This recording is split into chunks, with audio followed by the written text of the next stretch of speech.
Have you ever wondered what the most terrifying prison in the world is? No, it's not the dark dungeons of the Inquisition, nor some impenetrable fortress built of stone and steel. The most dreadful, most unyielding prison is the one we construct inside our own minds, with walls made of fear and a jailer that is our own self-doubt. I'm a history enthusiast, but not for the gilded pages about emperors and kings. I'm drawn to humanity's darkest chapters. I've spent years researching medieval torture, not to satisfy some morbid curiosity, but to try and understand the limits of physical pain and the endurance of the human spirit. And I've come to a terrifying realization. The most barbaric tools aren't made of iron and steel. They're forged from our very own thoughts. Today, I want to invite you to descend with me into the dungeon of the mind, not to wallow in darkness, but to find the path that leads back to the light. Let's begin with the most basic form of confinement, the dark cell. Imagine yourself there, in a damp, cold space, completely devoid of light. This is the state of despair, when you feel abandoned, alone, and lost. Beneath your feet, the cold, stagnant water of sorrow slowly rises, and then, you hear them, the rustling, the scratching, the rats. In the mind, these rats are the petty negative thoughts, the self-reproaches, the sad memories. At first, they just gnaw at the edges of your soul. I'm useless, I should have done things differently, nothing will ever get better. But as you continue to sink into the darkness of pessimism, these rats grow bolder. They attack, slowly eroding your faith, your hope, and your very being. Even more horrific, there's a form of torture that originated in the East. A cage filled with hungry rats is placed on a person's abdomen, and hot coals are set on top. The rats, panicking from the heat, have no choice but to dig a path through human flesh to escape. What is this, if not extreme panic? The cage is your chest, tightening with each passing moment. The rats are the frantic, chaotic thoughts, with no escape. And the hot coals are an external trigger, a criticism, a failure, an unexpected pressure, forcing those thoughts to dig deep into your inner self, tearing apart your peace in a desperate attempt to flee from yourself. Now, let's talk about the heretic's fork. It's a metal bar with two sharp four-pronged ends. One end is placed under the chin, the other against the sternum. The victim is forced to keep their head held high. Any slight movement, even a gentle nod, would cause the sharp prongs to pierce deep into their flesh, inflicting unimaginable pain. In the prison of the mind, this fork is the torment of the past and the anxiety for the future. The prong under the chin represents regrets, past mistakes, always forcing you to look back at an unchangeable past.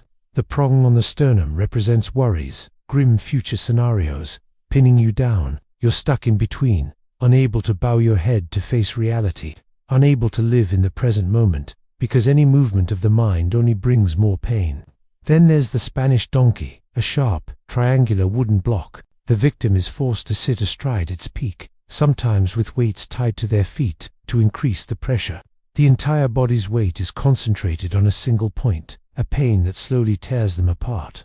This is a metaphor for life's cruel choices, the agonizing dilemmas. The sharp edge of the block is that damned if you do, damned if you don't situation, where there feels like no right answer. And it's the very weight of your life, of your responsibilities and consequences, that creates unbearable pressure, making you feel as if your soul is being ripped in two. What about the pear of anguish? It's a pear-shaped metal device, inserted into the mouth or other orifices of the body.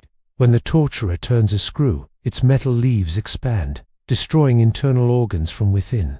This is the torture of unspoken words, of suppressed wounds, of ugly secrets you bury deep in your heart. That pear is placed deep within your soul, and with each passing day, it's twisted a little tighter by silence, by the fear of judgment. It grows, until it shatters you from within with loneliness and unshared pain. Next, there is the saw. The victim is hung upside down by their feet and sawn in half, starting from the groin. Being inverted ensures blood continuously flows to the brain, keeping them conscious to feel the pain for as long as possible. This is the process of slow self-destruction. Being hung upside down is when your world is turned upside down by a major event, and the saw is the incessant voice of self-criticism in your head. It saws into your self-esteem, into your self-worth, starting from your weakest and most sensitive points. Every day, you saw off a little more of yourself, until nothing remains but two empty halves of a soul.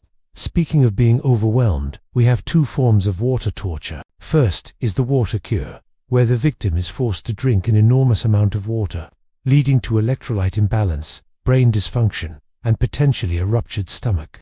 This is what it feels like when you're drowned by the opinions of others, by societal expectations, by a deluge of negative information. You're forced to drink it all in, until your own identity is diluted, your mind can no longer function clearly, and your true self bursts under the pressure. The second form, often called waterboarding, is even more insidious. A cloth is placed over the face, and water is slowly poured over it, simulating the sensation of drowning.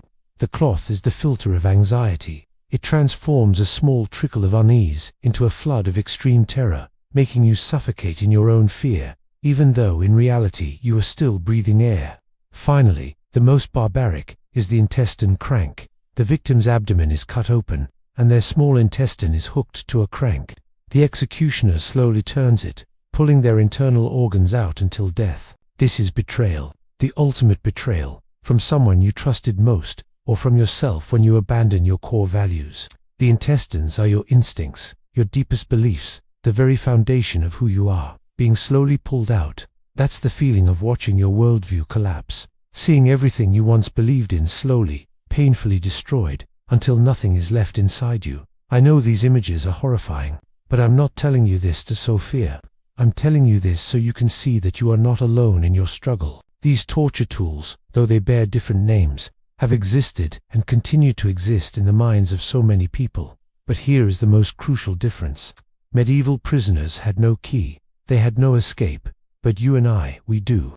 The key to unlock this prison of the mind is forged from three precious metals: awareness, courage, and voice. Awareness is when you can name your torture tools, when you recognize, these are the rats of self-doubt gnawing at me, or the heretic's fork of regret is gripping me again. The moment you can name it, it loses its invisible power over you. Courage is when you dare to face it. It's the courage to sit in the darkness and simply observe the rats of thought without panicking. It's the courage to bow your head and look at the present, even if the fork causes you pain.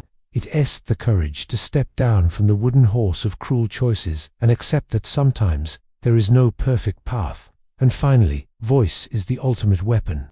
It's when you dare to open your mouth, speak your truth, and pull that pear of anguish out of your soul. It's when you reach out to a friend, a loved one, or a professional, and say, I am not okay. Your voice has the power to shatter the shackles of silence. If you're struggling, please know there's help available. You can find resources in the description below. The most terrifying prison is the one we build ourselves, but that also means we possess the full strength to dismantle it. The human spirit, through centuries, has proven to be more resilient than any steel and brighter than any flame. Do not let the ghosts of the past define who you are. Recognize the torture tools in your mind, confront them, and use your own key to step out of the darkness. Because beyond that door, the light is always there, waiting for you. Thanks for watching. If this resonated with you, please consider subscribing for more content like this. Take care.